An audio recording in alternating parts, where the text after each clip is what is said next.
Muy buenas noches. Vamos a recibir al vicepresidente del Estado Plurinacional de Bolivia, Álvaro García Linera, y al profesor, nuestro invitado especial, Rasmin Queuchellán, quien llega desde Francia para acompañarnos esta noche.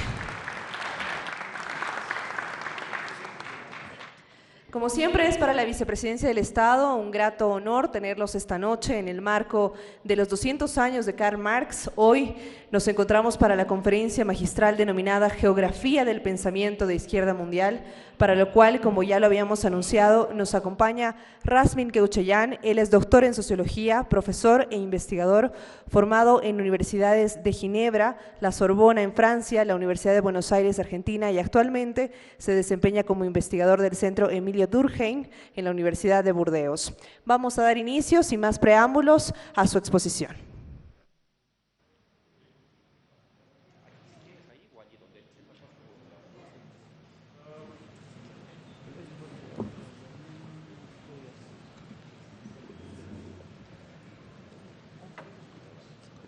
Good evening, everyone.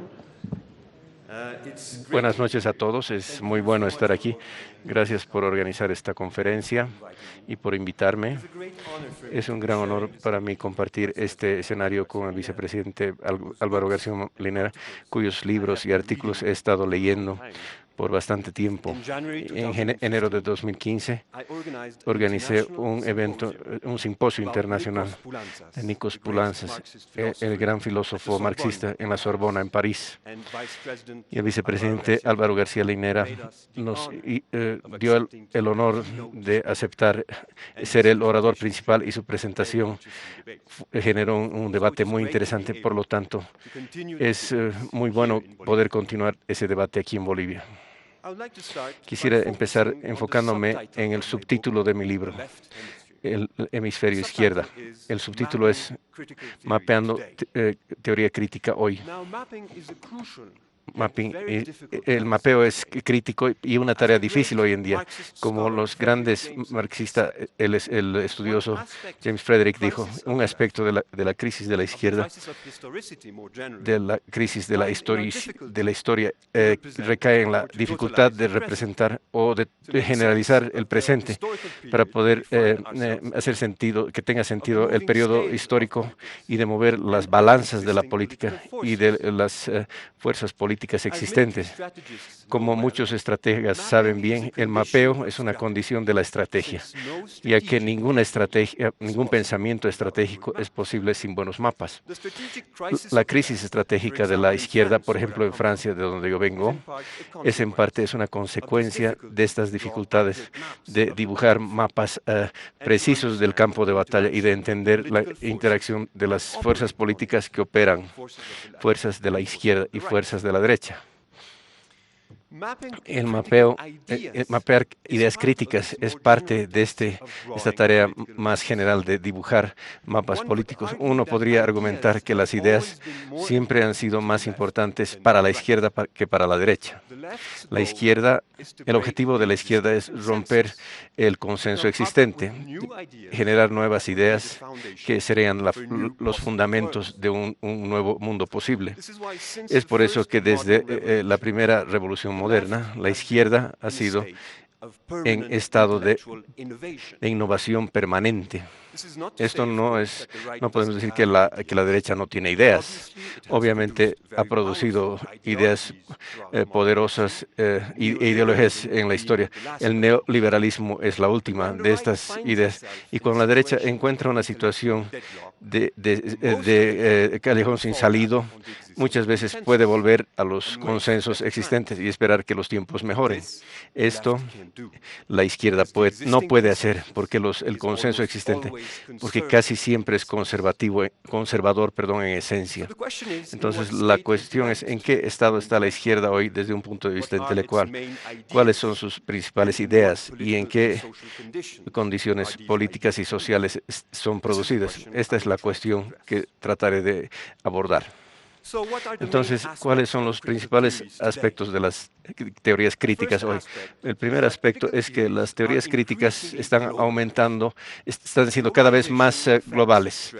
La globalización afecta a los negocios, comercio, finanzas, comunicación, literatura, incluso la literatura, incluso afecta las teorías críticas. Entonces, la primera pregunta es, ¿cuál es la pregunta de cuál es la naturaleza de estas teorías? Entonces, las ideas siempre se movieron alrededor del mundo. La globalización del pensamiento en general y de los pensamientos críticos en general, en particular, no es un fenómeno reciente. Un caso interesante es José Carlos Mariátegui, uno de los fundadores del marxismo latinoamericano. En 1928, Mariátegui publicó el título Siete ensayos de interpretación de la realidad peruana. Y en este libro, Mariátegui adopta una teoría crítica llamada marxismo, que nació en Europa a mediados del siglo XIX para el contexto latinoamericano. Mariátegui, para hacer esto, pudo innovar teóricamente dentro del marxismo, porque la clase trabajadora era débil en Latinoamérica y existía una masa de campesinos. Mariátegui fue uno de los primeros de unir el marxismo y el indigenismo. Es un híbrido teórico. Entonces, Mariátegui es un ejemplo claro de teoría crítica itinerante, y hay otros, podemos mencionar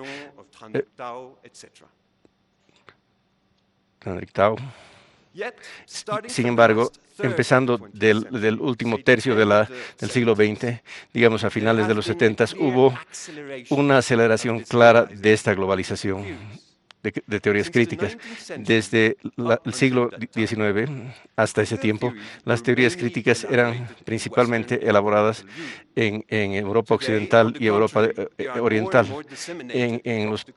y ahora están más diseminadas en el mundo, en el globo. Entonces, los pensadores críticos ahora encontramos Slavoj Žižek, el Chinese One Way, el hindú Spivak, el argentino Ernesto Laclau, etc. Esta diversidad geográfica claramente es nueva en la historia de teoría crítica. Europa se mantiene como un centro de producción de teoría crítica. Uno puede pensar en pensadores como Tommy Negri, Jack Coffey o Giorgio Agamben. Pero para los últimos 30 años, un movimiento profundo ha empezado que ha llevado a la desubicación de las teorías críticas en los países. Esta globalización de teorías críticas está ligada a la americanización. La globalización y la americanización, en otras palabras, son dos aspectos relacionados del pensamiento de la teoría crítica. Esta globalización de teorías críticas y la globalización en general hay poderes hegemónicos, y hay uno en particular, los Estados Unidos. Históricamente, el centro hegemónico de gravedad de teorías críticas se ha movido hacia el oeste. Primero, Europa Oriental y luego Europa Occidental con el marxismo occidental, y ahora América. Si este movimiento hacia el oeste continúa, de pronto Asia podría ser un nuevo centro de gravedad para la teoría crítica en el futuro. Todos los pensadores que mencioné, incluyendo a los europeos, enseñan en universidades americanas. Algunas han realizado toda su carrera académica, otros han visitado los Estados Unidos recientemente, algunos enseñan en universidades de otros países, por ejemplo, en universidades de sus países de origen, otros solo enseñan en los Estados Unidos. Pero en todos estos casos, las universidades americanas han sido un atractivo fuerte para ellos, y esto, por supuesto, tiene consecuencias importantes en términos del contenido de las teorías críticas que elaboran, y también desde el punto de vista de su relación con la política. Y voy a retornar a esto en un minuto. Una de las razones que explica esta atracción de las universidades americanas a los pensadores críticos contemporáneos es que las universidades americanas tienen una historia larga de integrar a refugiados intelectuales. Durante la Segunda Guerra Mundial, muchos científicos se asentaron, emigraron a Estados Unidos. Es el caso de la Escuela de Frankfurt, como Adorno, por ejemplo. Y desde entonces las universidades americanas se han vuelto un centro de intelectuales. Entonces, la globalización de teorías críticas tiene dos componentes. Primero, una diversificación de los orígenes de país de pensadores críticos y segundo, la americanización de sus carreras. Ahora, esta americanización de teorías críticas no significa que estos pensadores hayan perdido ninguna especificidad política o intelectual relacionada con su país de origen. En esta globalización de teorías críticas, el país de origen todavía importa. Un ejemplo de lo que tengo en mente es el caso de Ernesto Laclau, el pensador argentino. Laclau, como seguramente saben, es muy influyente en la política de izquierda de Europa, y entre otros los líderes de Podemos en España o Jean-Luc Mélenchon en Francia se han referido a estas ideas. Ahora, Ernesto Laclau se mudó a Gran Bretaña en los 60 y desde entonces ha participado en debates angloamericanos sobre postmarxismo y Alemania. Y sus teorías siempre han estado influidas por su origen argentino y en particular por el típico fenómeno argentino que es el peronismo. Uno no puede entender las teorías de Laclau de populismo sin tomar en cuenta este hecho. Entonces, como un joven filósofo en la Argentina, Laclau era un miembro de la izquierda nacional y en 2014 él se volvió abogaba por las políticas de Néstor y Cristina Kirchner. Entonces, en suma, la americanización de la teoría crítica implica un tanto de homogeneidad, pero esta homogeneidad no es total. La biografía personal de los pensadores críticos todavía importa mucho.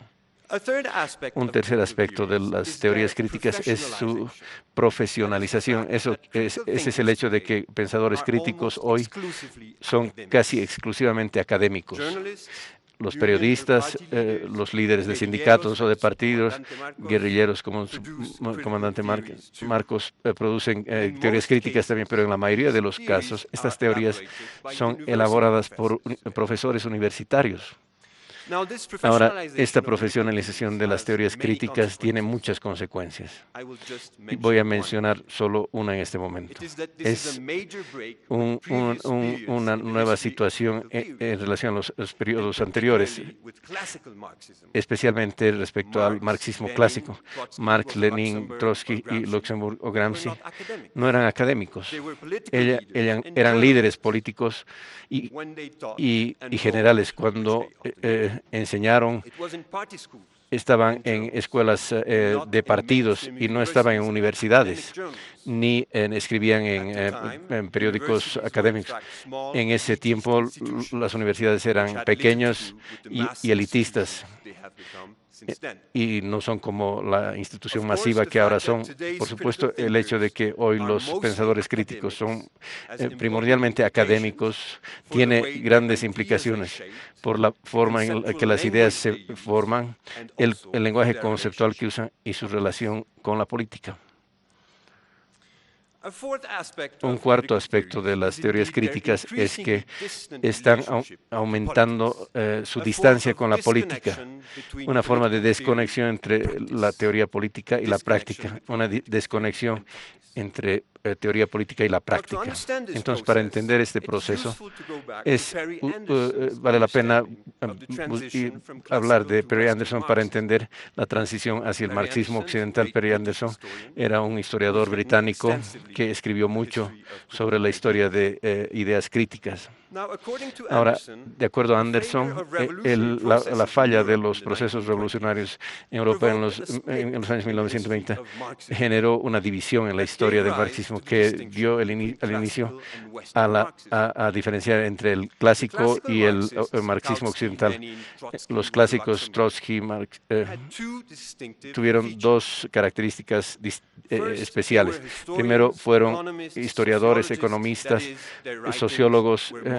Sus documentos eran básicamente empíricos. Muchos de los documentos que generaban tenían que ver con la coyuntura política.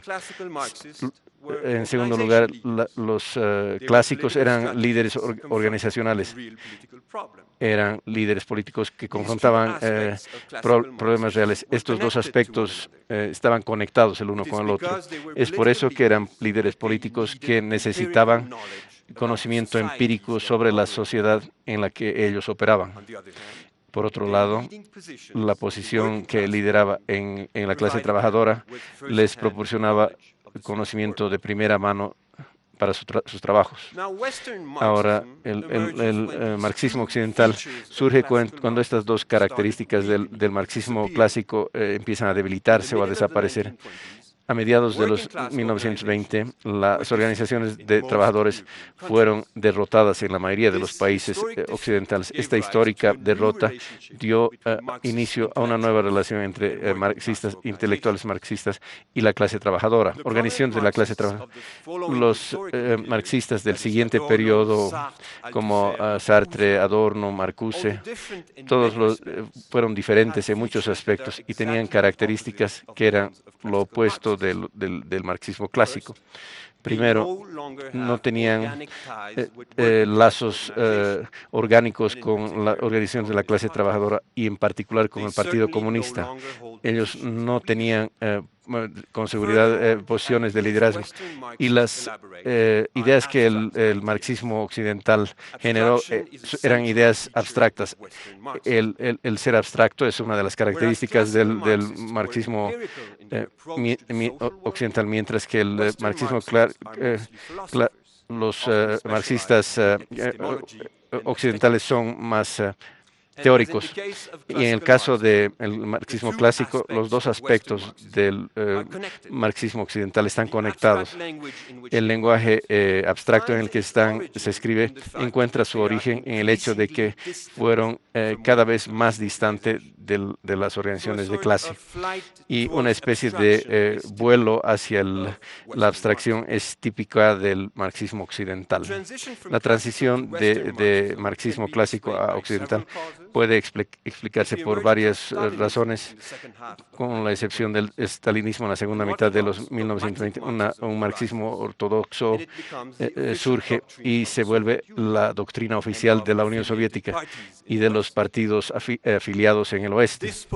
Esto pone a los intelectuales marxistas en una situación difícil. Tienen que adecuarse a esta nueva ortodoxia del estalinismo o distanciarse de las clases trabajadoras en organizaciones. Entonces, los intelectuales llevaron a los marxistas a alejarse de estas organizaciones. Entonces, ¿cómo podemos ubicar a las teorías contemporáneas críticas para diferenciar al marxismo clásico del occidental? Esta desconexión entre teoría política y práctica que empezó con el marxismo occidental está claramente afectado las teorías críticas hoy. Hoy casi nunca es el hecho de que los pensadores críticos sean miembros de la clase trabajadora y aún es menos probable que ocupen cargos de liderazgo. Están cada vez más académicos. Para mencionar algunos de los famosos pensadores críticos, Slavonji fue un disidente en Eslovenia. Incluso postuló como candidato a las elecciones presidenciales en 1990, pero no tiene lazos orgánicos a organizaciones, y esto puede decirse de la mayor parte de los pensadores críticos. Hay una excepción crítica a esta regla de desconexión de teoría y práctica, la cual es el vicepresidente Álvaro García Linera. El vicepresidente Álvaro García Linera es autor de documentos influyentes en la cuestión indígena o movimientos sociales en Bolivia y escrituras teóricas, documentos históricos sobre Lenin y también sobre políticas de masas. y llegó al punto de ser vicepresidente. Entonces, uno puede decir que Álvaro García Linera es un marxista clásico en una época histórica en la que pocos lo son. Y un quinto aspecto de las teorías críticas es que contienen muchas referencias a la religión. Aquí hay unos cuantos ejemplos.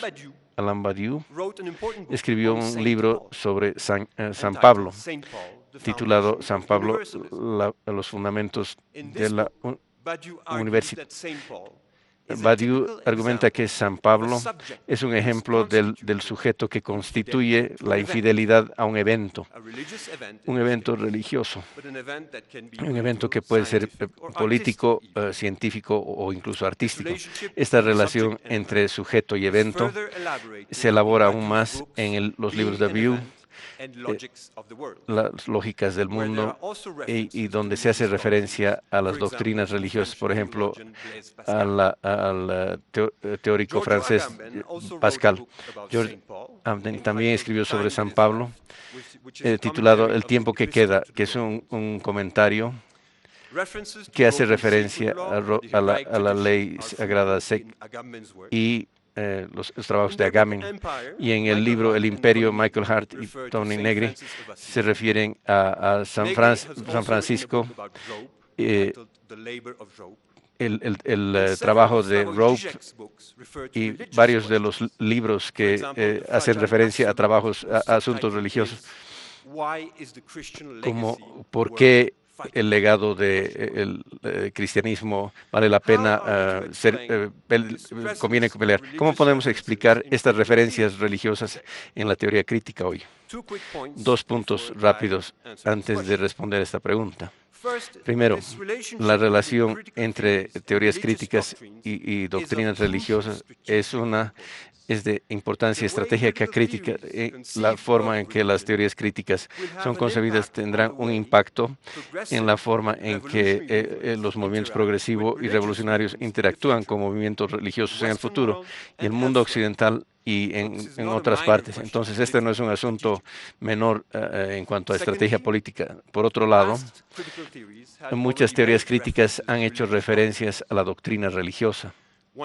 Uno puede pensar de Ernst Bloch, Thomas Müntzer, publicados en 1921, titulado Thomas Müntzer, teólogo de revolución, o El Dios oculto, que estudia la visión crítica de Bassin y Pascal, y la comparación con el socialismo, que comparan en la forma de un Estado religioso.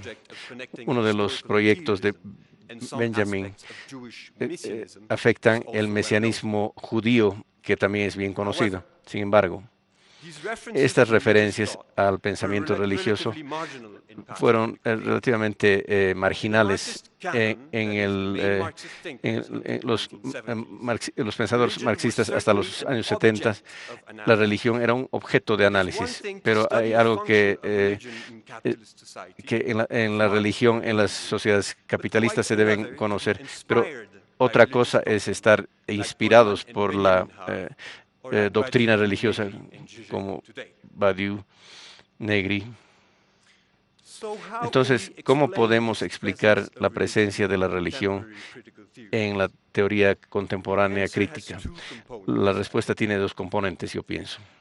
Primero, las referencias religiosas están preocupadas no con la religión en general, pero con un problema en particular. El problema de la creencia o de la fe es el caso de Blaise Pascal, Saint Paul. La pregunta que estas religiones levantan es la siguiente: ¿cómo es posible que se pueda seguir creyendo en mantener la fe en Dios si las circunstancias son hostiles para creer? ¿Por qué deberíamos creer en Dios mientras el mundo se ve tan irracional o injusto? Los críticos contemporáneos, pensadores, tienen preguntas similares, porque en el siglo XX todos los intentos de construir una sociedad socialista han fracasado o terminaron en desastre. A fines del siglo pasado, el registro histórico no es muy bueno. de la creencia en socialismo, y es porque esta creencia, como la creencia en Dios, necesita justificación contra toda la evidencia. Y esto es cuando Blaise Pascal o San Pablo entran en juego. Justificar o creer toda la evidencia es lo que la teología lo hace bien. Es por esto que los pensadores críticos consideran esta argumentación hoy. El segundo aspecto de esta cuestión es más sociológico. El retorno de la religión a fines del siglo XX no es solo observable en teorías críticas, es un fenómeno mucho más general. La religión ha retornado al campo político con corrientes como el islamismo o el fundamentalismo evangélico. Estas nuevas líneas de religión y política es un aspecto importante del aspecto religioso. Y algunos pensadores críticos como Terry Eagle o Michael Lowry han tomado el desafío y han tratado de demostrar que hay un lado revolucionario, progresivo de la religión. Y es lo que Michael Lowry habla de la teoría de migración, o White Benjamin también, como ejemplo. El último aspecto de las teorías críticas contemporáneas que mencionaré es probablemente la más importante. Es el hecho de que el marxismo no es hegemónico en la teoría política. Como teoría, el marxismo sigue vivo y bien hoy. Uno podría incluso argumentar que nunca en la historia el marxismo ha sido analíticamente tan rico e interesante, en particular en el mundo angloamericano, pero no solo. Autores como Robert Brenner,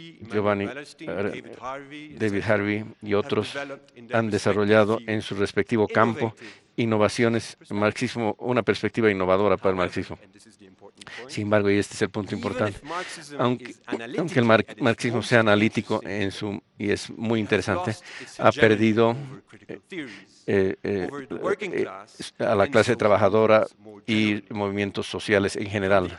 Desde el final del siglo XIX hasta 1980, el marxismo era el principal idioma en la que las experiencias de injusticia se formulaban, no solo en el oeste, pero en muchas otras partes del mundo. El marxismo no era solo una teoría elaborada por y para intelectuales, era una ideología ligada a las organizaciones y regímenes que incluían millones de personas. Casi todas las organizaciones y regímenes han desaparecido.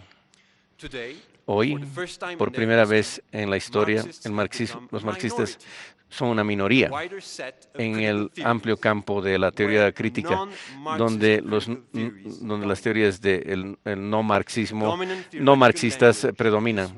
Y se dice que el lenguaje corriente es el estructuralismo que uno puede encontrar en teoría postcolonial y los estudios correspondientes. Entonces, una hipótesis que uno puede hacer es que la crisis económica actual, que es una crisis orgánica del capitalismo en su conjunto, va a cambiar las relaciones de las fuerzas dentro de la teoría crítica. El marxismo es una teoría de crisis por excelencia, mientras que las teorías no marxistas como postestructuralismo o la filosofía de Jackson o la teoría del reconocimiento tienen poco que decir sobre la crisis. Entonces, después de una paréntesis post-marxismo, es posible y deseable, desde mi opinión, que el marxismo obtendrá una nueva forma y una nueva fuerza. Y yo no soy el único que piensa esto.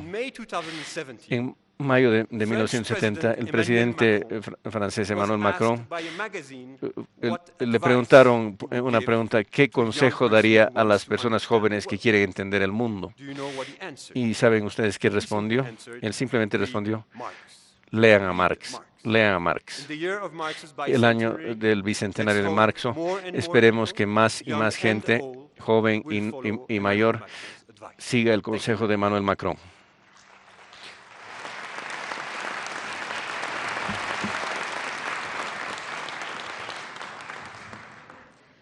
Agradecemos al profesor Rasmin Keuchellán por esta importante exposición.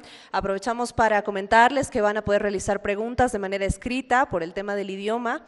Entonces vamos a decirles que tenemos a disposición ya hojas de papel para que puedan escribir sus preguntas. Mientras tanto, vamos a escuchar también la intervención del vicepresidente del Estado Plurinacional de Bolivia, Álvaro García Linera.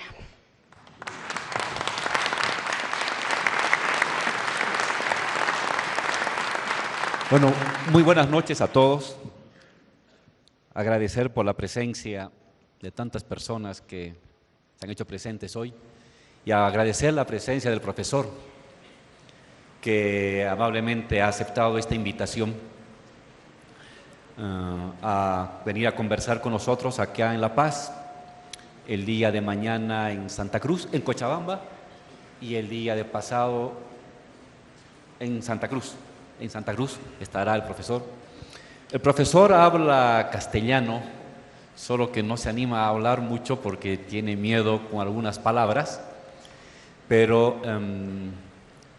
yo creo que algunas de las preguntas que te pueden hacer las podrías responder en castellano si quieres, y si no en inglés, tenemos la traducción. Yo simplemente quiero un poco ubicarlos sobre las reflexiones del profesor y luego comentar tres ideas que me han impactado de la conferencia del día de hoy.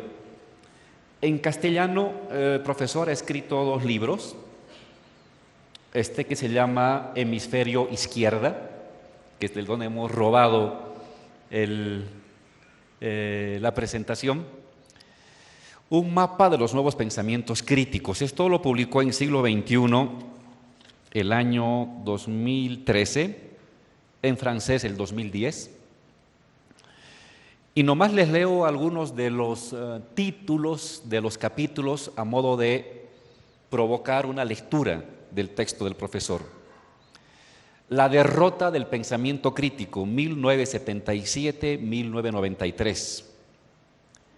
Breve historia de la nueva izquierda, 1956 a 1977. Los intelectuales críticos contemporáneos, una tipología. Los conversos, los pesimistas, los resistentes, los innovadores, los expertos, los dirigentes. En este capítulo uno puede ver el conjunto de autores que muchos de los estudiantes revisan en sociología o en economía o en ciencias políticas del pensamiento marxista contemporáneo. Es un buen mapeo de los aportes de los principales teóricos, fundamentalmente académicos, que hay ahora en el mundo, tanto en Norteamérica, en Europa, parte de Asia y algo de América Latina. Entonces es una buena ubicación de cómo están las reflexiones actuales y los aportes de los distintos autores en los distintos temas específicos que han hecho estos profesores. Segunda parte, las teorías, Michael Hart, Toni Negri, o La dicha de ser comunista, la renovación de las teorías del imperialismo, Estado, nación, persistencia o superación, capitalismos antiguos, nuevos, los sujetos, el acontecimiento democrático, posfeminidades, lucha, clases contra clases, identidades conflictivas. Y en cada uno de estos segmentos, el profesor ubica a los distintos autores, las temáticas que esos autores están aportando en estos temas. Entonces, si alguien, algún estudiante o algún dirigente social quisiera ubicar cómo está el debate crítico y marxista contemporáneo, este es un buen mapa, esta es una buena ubicación de cómo va la reflexión contemporánea, principales autores y principales aportes. Este es en el libro Hemisferio Izquierda. Y recientemente traducido al castellano, hay otro libro editado en Francia el año 2014, editado en castellano el 2016, que titula La naturaleza es un campo de batalla. Yo le conté cuando me reuní con el profesor que este es un libro que a mí me impactó mucho. Dentro de la izquierda marxista, uno de los temas que cojea, frente al cual no hemos sabido dar una respuesta, es el tema de la naturaleza y los cambios medioambientales. Y entonces buena parte de la izquierda se acerca a esta temática un poco acomplejadamente, se acerca con temor, se acerca con sentimiento de culpa, porque es un tema que no fue trabajado sistemáticamente con anterioridad. Recientemente han salido unos textos sobre Marx, de cómo trabajó Marx este tema a lo largo de su obra en El Capital, su categoría de metabolismo, de intercambio inorgánico, etcétera. Pero en general los marxistas en Bolivia, en América Latina, en el mundo, tienen una mirada bastante acomplejada frente a este tema. Y lo que hace el profesor, y que a mí me gustó mucho y por eso también lo recomiendo este texto, ubica las deficiencias de la interpretación, pero yo diría hace una lectura materialista del debate sobre la temática medioambiental. Lo que te dice en resumen es, cuando uno se refiere a la naturaleza y a las transformaciones medioambientales que nos está afectando a todo el mundo, la manera en cómo nos acercamos a esa temática es socialmente diferenciada. La manera en cómo nos afecta la temática de las transformaciones medioambientales está socialmente diferenciada. Hay quienes le sacan rédito económico. La naturaleza se ha convertido en un objeto de emprendimientos, de acumulación, en un objeto de nuevas formas de acumulación capitalista. El cambio medioambiental se ha convertido en objeto de acumulación capitalista. En tanto que para otros sectores, las catástrofes medioambientales se están convirtiendo en efectos que disuelven sus condiciones de vida, maltratan sus condiciones de vida, golpean sus condiciones de vida. Entonces, uno no puede acercarse de manera ingenua ni acercarse de manera aséptica al tema medioambiental. El medio ambiente, la naturaleza, es un objeto también de batalla, es un escenario de luchas sociales, incluso en la manera de interpretar el cambio medioambiental. Quienes han de sacar réditos del cambio medioambiental interpretan y crean categorías para acomodar esa transformación catastrófica en una manera de acumulación. Y quienes están soportando los desastres de este cambio medioambiental en sus condiciones de vida, crean y tienen que crear un conjunto de nuevas categorías para dar cuenta de lo que les viene sucediendo. Entonces, simplemente les resumo acá unos títulos del texto del profesor a modo de provocar la lectura. El color de la ecología. El huracán Katrina como metáfora del racismo ambiental. La especialidad del racismo. Saturnismo y lucha de clases. Postcolonialismo y crisis ambiental. Las desigualdades ecológicas, un enfoque marxista. Arqueología del racismo ambiental. Raza y deforestación y reforestación. Purificar la naturaleza y naturalizar la raza, exportar el medio ambiente, la ecología política que viene, etc. Este es un texto muy provocador, muy actual y en lo personal a mí me ayudó a ubicarme y quiero agradecerte porque me ayudó a ubicarme en el debate de un tema que es tan sensible y que atraviesa hoy el conjunto de los debates sociales. Ahora, yo quiero rescatar, bueno, la intervención que nos ha hecho el profesor tiene muchos puntos, yo quiero detenerme en tres. El primero esta explicación que hace de la creciente profesionalización del marxismo contemporáneo, que tiene que ver con dos cosas. La primera, con la normal diferenciación de los campos. Si utilizamos la teoría bourdiana de los campos, parte de su concepto es de que gradualmente la sociedad contemporánea tiende a diferenciar los campos de las vidas sociales, de las actividades sociales. Entonces, el campo político diferenciándose cada vez más del campo intelectual. Pareciera ser que este es un proceso casi inevitable. Pero a la vez, el profesor nos dice, esto también tiene que ver con la derrota política de las revoluciones en Europa.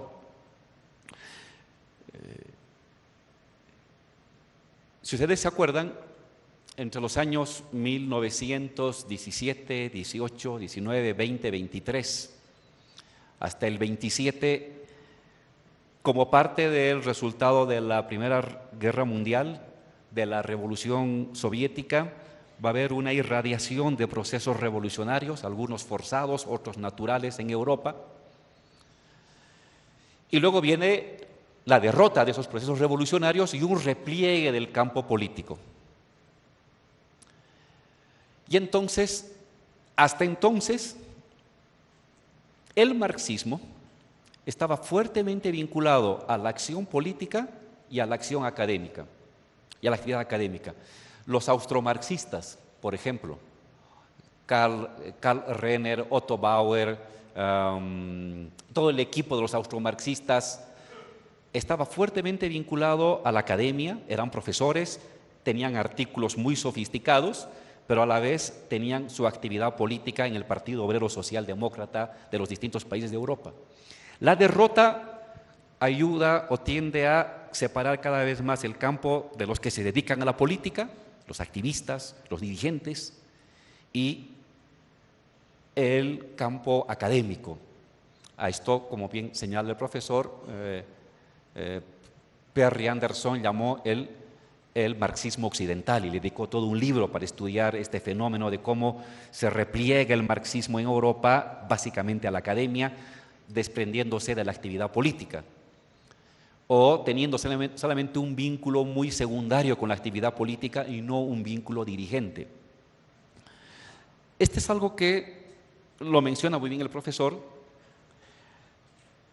La pregunta es, ¿cómo esto está afectando el desarrollo del marxismo? Esta desvinculación de la acción política. El marxismo, Marx, Engels, Karl Kautsky después de él, incluso Bernstein, Lenin, Mao, Stalin, Trotsky, Robertensky, Bukharin, toda esa pléyade de marxistas llegando hasta Gramsci, su gran actividad intelectual, cognitiva, sus aportes teóricos siempre estuvieron vinculados a la acción política, porque entendían el marxismo como un modo de transformar el mundo. Entonces, ¿cómo estudiar el mundo si no estoy transformándolo? Y ahí había una relación de mutua alimentación. Transformo el mundo conociéndolo y para transformarlo tengo que conocer. Y cuanto más transformo, más también puedo conocer. Eso se rompe. ¿En qué medida eso afecta los futuros desarrollos del marxismo? Este marxismo académico en las universidades norteamericanas o en las universidades europeas, ¿desvinculado de la transformación del mundo o es una otra forma de transformar el mundo? Ese es un debate para los marxistas. El profesor nos dice, como nunca antes se había visto una extraordinaria riqueza de los distintos marxismos, y de hecho este libro te ubica todos los debates en las distintas áreas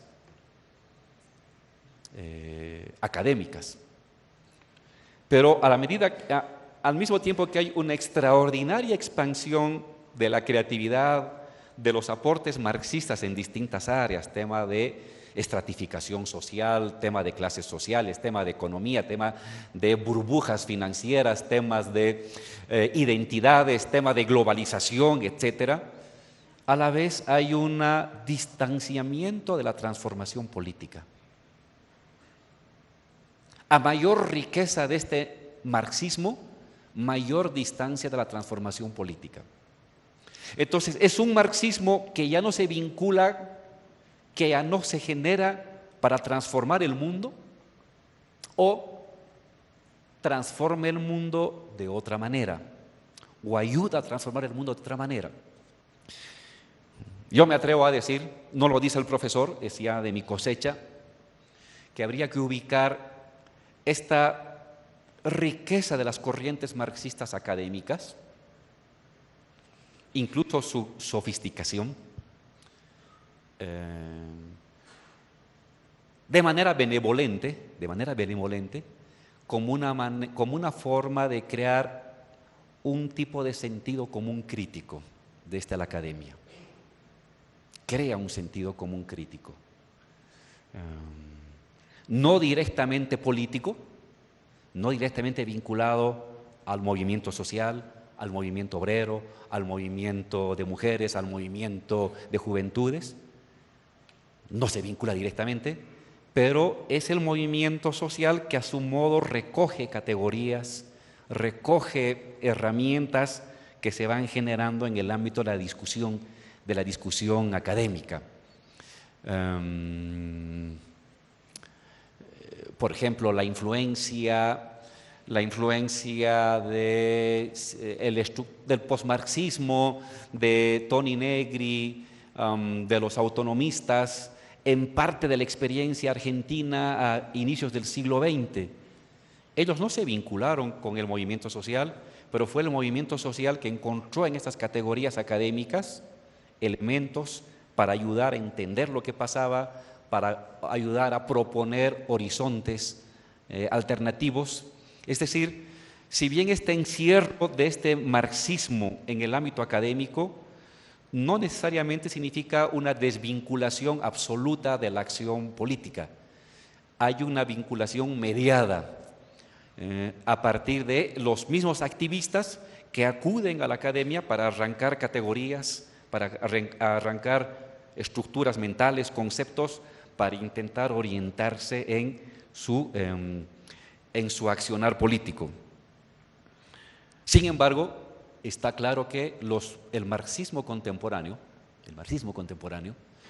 está muy alejado en Europa, en Estados Unidos y parcialmente en América Latina del movimiento social, y en lo personal yo lo veo eso como una terrible debilidad que incluso limita la propia profundidad de la reflexión crítica de este marxismo académico.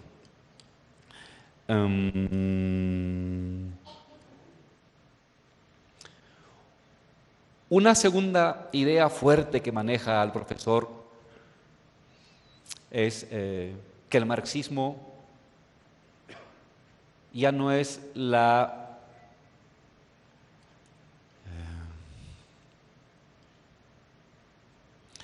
no es la propuesta o el pensamiento crítico hegemónico, es uno más de los pensamientos críticos. Y pone otros dos ejemplos el profesor en su intervención. Habla del estructuralismo y de la crítica cultural. Sí, la crítica cultural.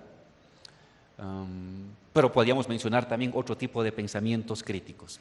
Es decir, el marxismo que tuvo una presencia hegemónica como el relato que mejor supo interpretar los sufrimientos de la gente, las demandas de justicia y de igualdad de la gente en el siglo XX, hoy no lo es. Hoy no lo es. Hay otras teorías que también han construido otro tipo de relatos críticos sobre injusticias, sobre desigualdades, Y entonces el marxismo ahí tiene, los que nos consideramos marxistas, tenemos ahí un reto, ¿no? No se es hegemónico por decir somos hegemónicos, o por decir el marxismo es el único que interpreta de mejor manera los sufrimientos y los límites de la sociedad moderna.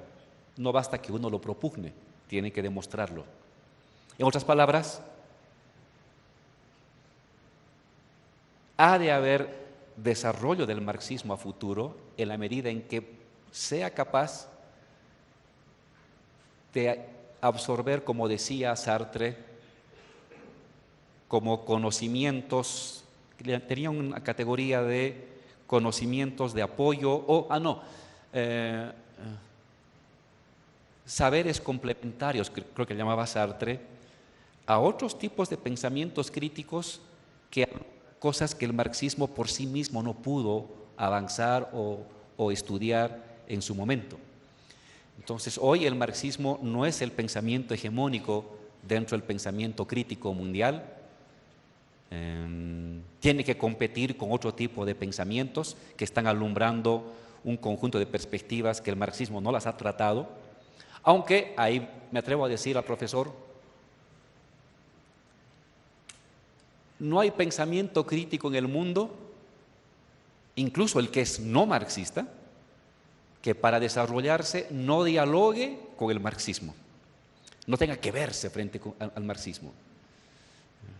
El estructuralismo, el postestructuralismo, la crítica cultural, tan en boga en muchas universidades del mundo, incluso aquí en Bolivia han llegado ese tipo de presencia, hace lo que hace siempre mirándose con el marxismo, dialogando, criticándolo, oponiéndose, pero siempre el marxismo aparece ahí como la gran sombra frente a la cual tiene que medirse o competir.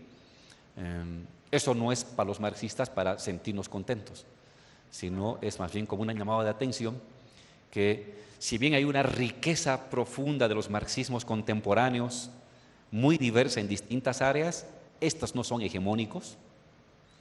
Hay otras áreas de las ciencias sociales críticas tan ricas en otros aspectos, incluso más ricas que el marxismo, y el marxismo contemporáneo, con notables excepciones, está fuertemente desvinculado de la acción política. Y eso también limita la propia capacidad de conocimiento de ese marxismo. Recientemente yo me ponía a pensar, ha habido elecciones en Italia y ha ganado la extrema derecha con un grupo de centro. Y para muchos compañeros acá, un referente del marxismo, del postmarxismo, es Toni Negri y Michael Hart. Pero ese pensamiento en Italia sencillamente no tiene ningún tipo de relevancia política. No tiene ningún tipo de relevancia política. Pero aquí lo leemos como el gran orientador de nuestra posición política. Muchas veces en América Latina o en otras partes lo leemos como el gran eje explicador del mundo. Pero en el país de origen donde ellos viven, donde ellos dan clases, sencillamente es marginal ese pensamiento. ¿Hasta qué punto su poderío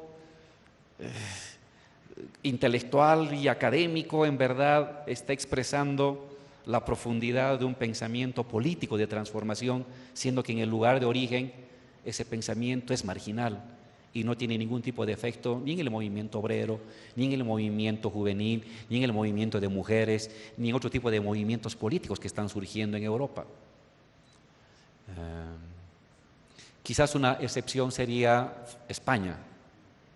Las reflexiones de Errejón y el grupo de los compañeros de Podemos, muy sofisticado en ciertos aspectos, ha tenido un correlato de acción política. Y esta acción política a su vez ha ayudado a alimentar la reflexión intelectual. Está Monedero, está Pablo Iglesias, está Irene, está Errejón, está otro conjunto de intelectuales que han formado una masa crítica, que han hecho del uso de categorías marxistas, categorías aplicadas, enriquecidas, validadas y verificadas en la acción social. y de la acción social, otra vez, categorías enriquecidas en el ámbito académico. Eso no lo vemos en otros países de Europa, ni mucho menos en Estados Unidos. Esa es una deficiencia. Sin embargo, queda aquí este reto que nos plantea el profesor de esta creciente riqueza del marxismo, pero creciente distanciamiento de la acción política. Al menos aquí en Bolivia intentamos que no sea así, pero no sé si será una tarea quijotesca de unos cuantos o algún día podremos volver a asistir a una renovada acción intelectual crítica marxista, no de manual, pero a la vez fuertemente vinculada con la acción política y con la acción de los sectores subalternos, las clases obreras, clases campesinas, clases indígenas, movimientos de marginados, en fin. Eso sería mi pequeño comentario y ahora pasaríamos a las preguntas. Muchísimas gracias.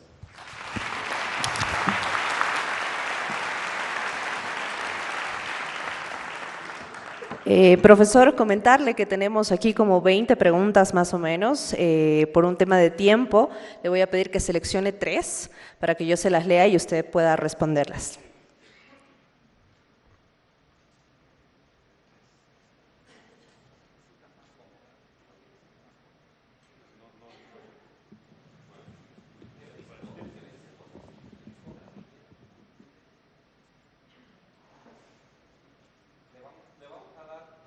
Le vamos a dar la opción al profesor que revise las preguntas y que de las 20 preguntas escoja unas 2 o 3 que puede ayudar a redondear el tema que ahora he expuesto.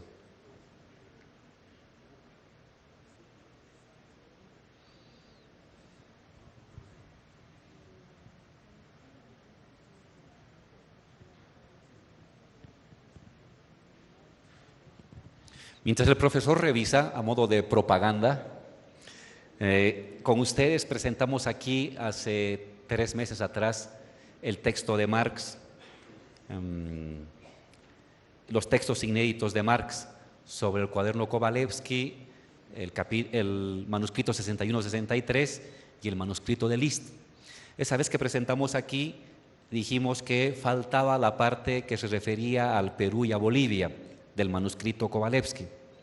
Después de la primera edición conseguimos el manuscrito, lo hemos traducido y en la segunda edición, que tiene así una franquita amarilla que dice segunda edición, ya están estas 35 nuevas páginas del manuscrito de Marx sobre la comuna rural andina, peruano-boliviana, que no estaban en la primera versión. Entonces, anunciar a los compañeros que están haciendo algún seguimiento a este texto de Marx, por primera vez en castellano está traducida estas páginas, 35 páginas del manuscrito de Marx sobre la comuna rural andina, le llama la comuna incásica, y están en la versión que ahora estamos ofreciendo. Que esta segunda edición que dice aquí, segunda edición, está al mismo precio, pero vale la pena tener esta parte porque alumbra la pelea que tiene Marx con los que querían calificar a la colonia como forma de feudalismo. Y Marx aquí introduce un conjunto de reflexiones para la lectura de la comunidad andina y su relación con el colonialismo español. Entonces, en ese viejo debate que traen algunos intelectuales desde los años 60 sobre qué fue la colonia, fue un tipo de feudalismo, fue una formación social diferente, los textos de Marx, estas 35 páginas, pueden serles muy útiles. Eso a modo de pequeña propaganda para que se compren su versión de Marx ampliada y mejorada. Ahora sí, profesor. Vamos a leer las 3 preguntas entonces que han sido seleccionadas por el profesor, agradeciéndoles a todos por su participación. La primera es, ¿cuál es la situación del marxismo en Francia hoy, profesor? Voy a responder en inglés, disculpen, pero esta es una pregunta compleja y como es compleja, es más fácil para mí decirla en inglés o en francés si quieren. pero la diré en inglés. El marxismo en Francia está en una situación paradójica porque todavía es uno de los países donde el marxismo existe en la esfera pública en Francia, pero por otro lado también ha sufrido derrotas importantes en los años 60 y 70.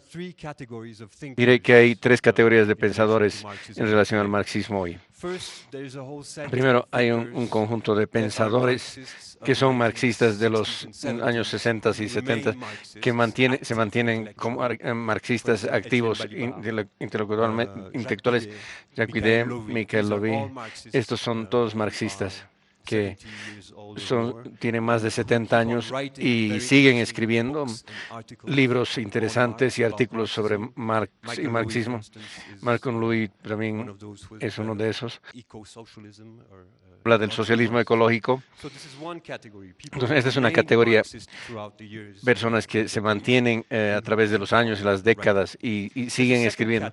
Hay una segunda categoría de pensadores muy interesantes que fueron marxistas en los años 60, pero no son más marxistas, pero se mantienen radicales más que marxistas.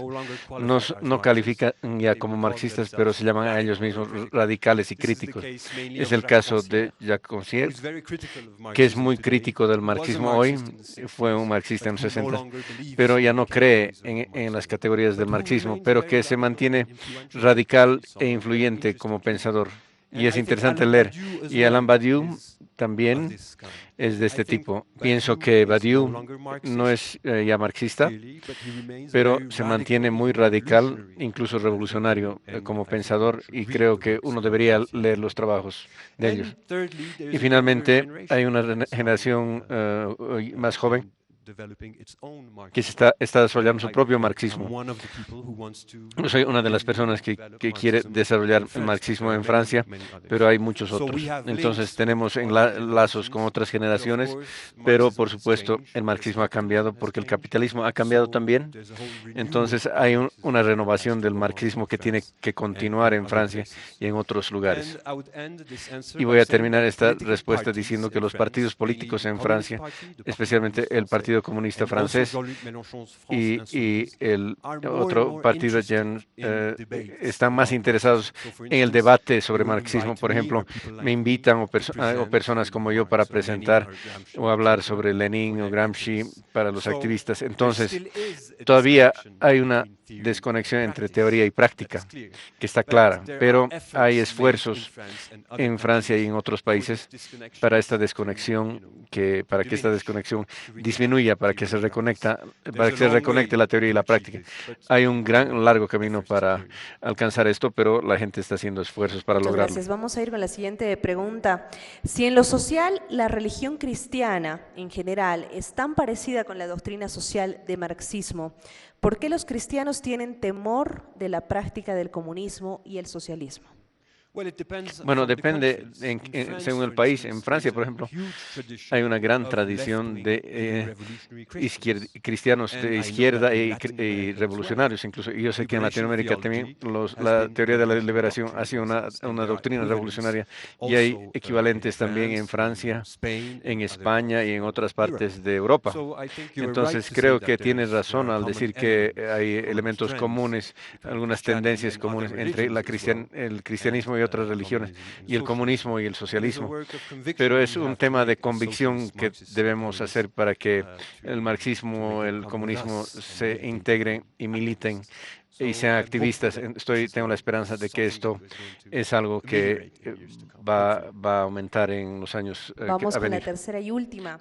¿Podemos hablar de burgueses y proletarios en pleno siglo XXI?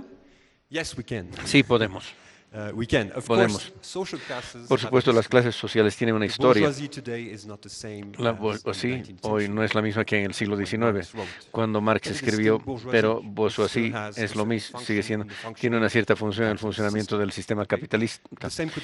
Lo mismo podría ser de la clase trabajadora. La clase trabajadora en Francia no es la misma que la que había en el siglo XIX después de la Segunda Guerra Mundial.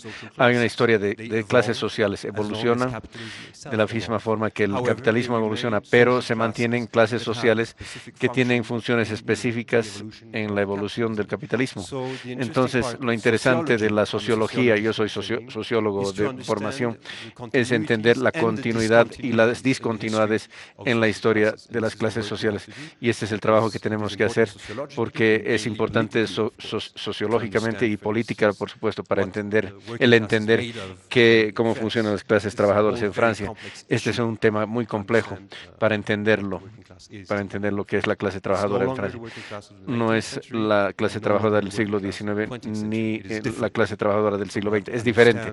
Entonces, debemos entender cómo funciona y para ser capaces de hacer política con profesor. la gente de esta clase trabajadora. Vamos entonces a agradecerle nuevamente por su visita, por acompañarnos esta noche. Rasmin Keucheyan, doctor en Sociología que ha llegado desde Francia. También agradecemos al vicepresidente Álvaro García Linera por su exposición esta noche.